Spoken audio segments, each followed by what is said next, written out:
அஸ்ஸலாமு அலைக்கும் வரஹ்மத்துல்லாஹி வபரகாத்துஹு. பொதுவாகவே ரசூலுல்லாஹி ஸல்லல்லாஹு அலைஹி வஸல்லம் அவங்க ஒரு விஷயத்தை விளங்கி சொல்லணும் அப்படிங்கிறதுக்காக வேண்டி ஏதாவது ஒரு உதாரணத்தை சொல்லி காட்டுவாங்க. ஒரு சில நேரங்கள்ல நன்மைகளை சுட்டி காட்டுறதுக்காக வேண்டி உஹது மலை அளவு நன்மை அப்படின்னு சொல்லி சுட்டி காட்டுவாங்க.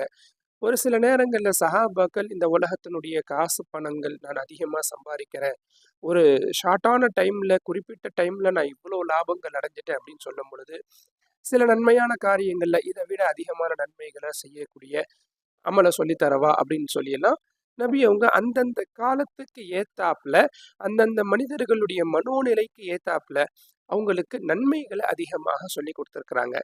அந்த மாதிரி இப்போ நம்ம இருக்கக்கூடிய அந்த கடுமையான குளிர்காலம் இருக்கு இல்லையா, இந்த குளிர்காலங்கள்ல பார்த்தா மரம் செடி கொடிகள் எல்லாம் சில இலைகள் எல்லாம் வாடி போய் இருக்கும், இலைகள் எல்லாம் அப்படியே உதிர்ந்து கொண்டு இருக்கும். இந்த மாதிரி நேரத்துல நாயகம் ஸல்லல்லாஹு அலைஹி வஸல்லம் அவங்க சொல்லக்கூடிய செய்தி என்ன தெரியுமா? ஒரு தடவை குளிர்காலத்துல நபி அவங்க வெளியே வர்றாங்க. இலைகள் எல்லாம் உதிர்ந்துகிட்டே இருக்குது மரத்துல இருந்து.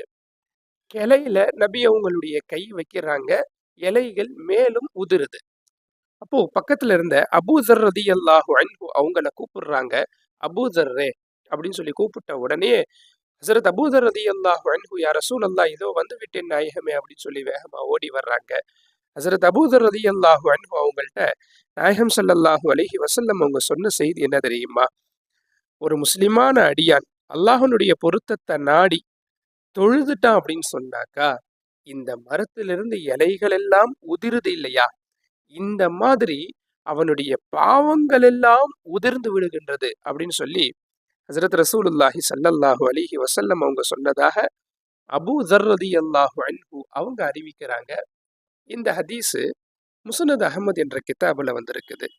ஒரு மனிதன் உது செஞ்சுக்கிட்டு தொழுவுறதுனால கிடைக்கக்கூடிய பாக்கியம், அது 2 ரக்காத்து தொழுதுட்டாலே நம்மளுடைய பாவங்கள் எல்லாம் இலைகள் எப்படியெல்லாம் மரத்திலிருந்து உதிர்ந்து கீழே விழுகுதோ நம்ம பாவங்கள் எல்லாம் அந்த மாதிரி